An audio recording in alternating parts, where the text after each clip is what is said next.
ప్రజాప్రభుత్వం పైన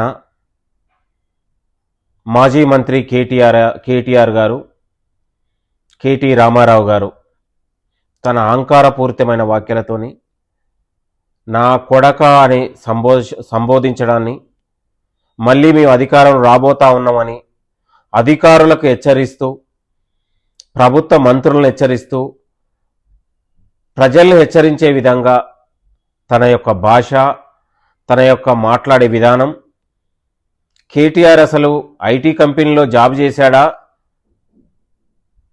ఎక్కడైనా బర్లగాసిండా అనేది కూడా ప్రజలకు ఒక సందేహం వ్యక్తం అవుతా ఉంది. వచ్చేది బీఆర్ఎస్ ప్రభుత్వమే అని మాట్లాడుతున్నాడు కేటీఆర్ గారు. ప్రజలు ఆ అవకాశం ఇయ్యరు నీకు. మళ్ళీ మళ్ళీ మళ్ళీ కాంగ్రెస్ ప్రభుత్వమే, మా ముఖ్యమంత్రి రేవంత్ రెడ్డి గారే, మా తెలంగాణ కాంగ్రెస్కు బాహుబలి రేవంత్ రెడ్డి గారే.